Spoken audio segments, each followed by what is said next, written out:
Myself Rashmi Singh. I am your Hindi teacher of class 2nd. So students, today's our topic is Bhasha, which is a grammar topic from chapter number 1, and our book name is Hindi Only Grammar.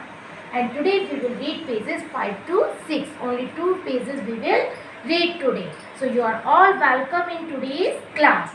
First of all, we know what is language. सबसे पहले हम ये जानेंगे बच्चों कि भाषा क्या होती है।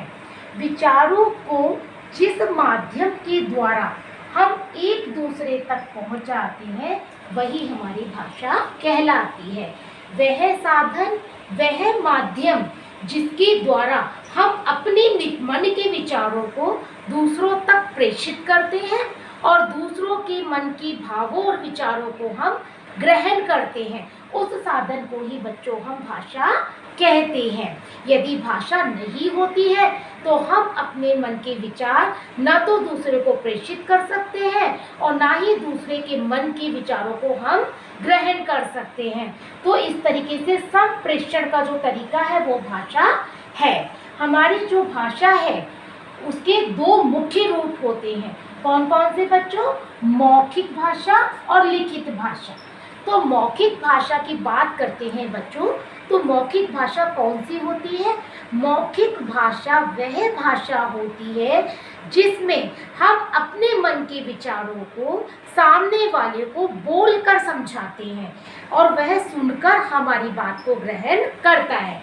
For example, what I am doing, मैं क्या कर रही हूँ? आई एम टीचिंग, है ना। मैं आपको मौखिक भाषा समझा रही हूँ विदाउट राइटिंग, बिना लिखे। यदि मैं मौखिक भाषा को समझा रही हूँ और आप मुझे सुनकर समझ रहे हैं, this is the right example of मौखिक भाषा, है ना। और सेकंड है आपका लिखित भाषा।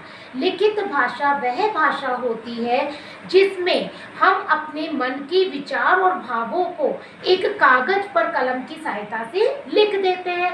फॉर एग्जाम्पल, अगर मैं कोई पत्र लिखकर आपको कोई संदेश दे रही हूँ तो आप क्या करोगे? उसे पढ़कर समझोगे, तो वो आपकी होती है लिखित भाषा।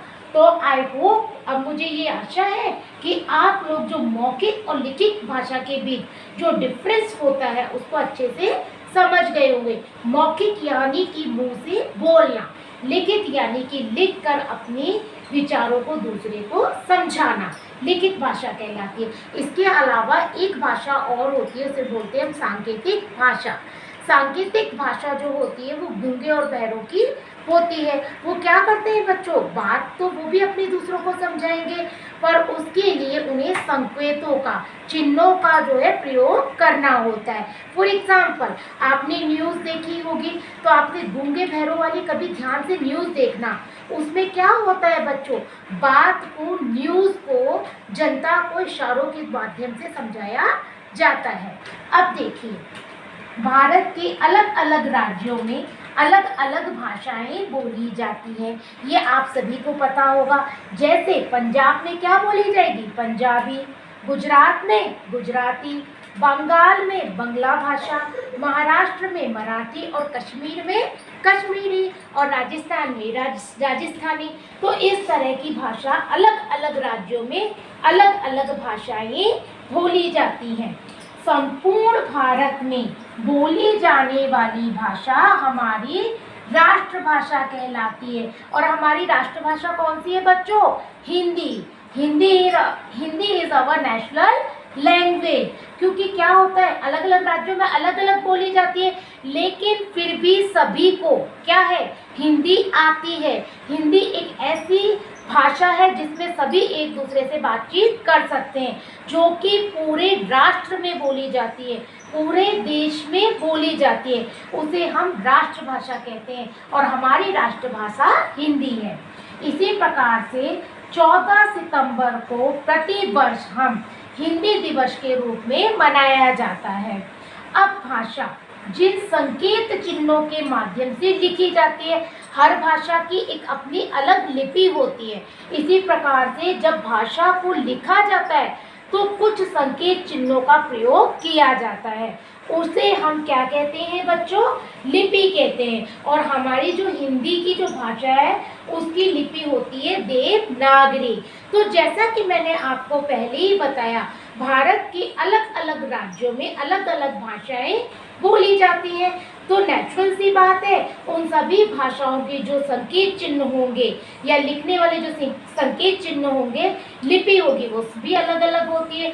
तो यहाँ पर कुछ भाषाएं दी गई हैं और उनकी क्या क्या लिपि है तो उसे हम जानेंगे। तो बच्चों please pay attention towards the black board. यहाँ पे आपको कुछ भाषाएं दी गई हैं, यहाँ पे उनकी लिपियां दी गई हैं। तो पहली भाषा कौन सी है बच्चों, हिंदी।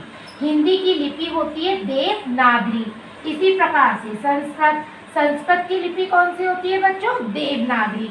हिंदी और संस्कृत दोनों की जो लिपि होती है वो सेम होती है, एक ही लिपि होती है। थर्ड होती है आपकी अंग्रेजी।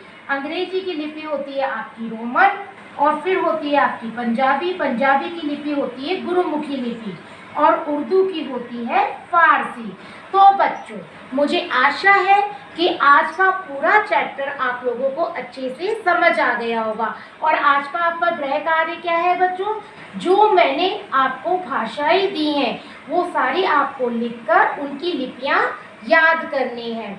तो बच्चों हम अपनी क्लास को यहीं समाप्त करते हैं। नेक्स्ट वीडियो में हम इस चैप्टर से रिलेटेड कुछ प्रश्नों को सॉल्व करेंगे। तब तक धन्यवाद। Have a nice day.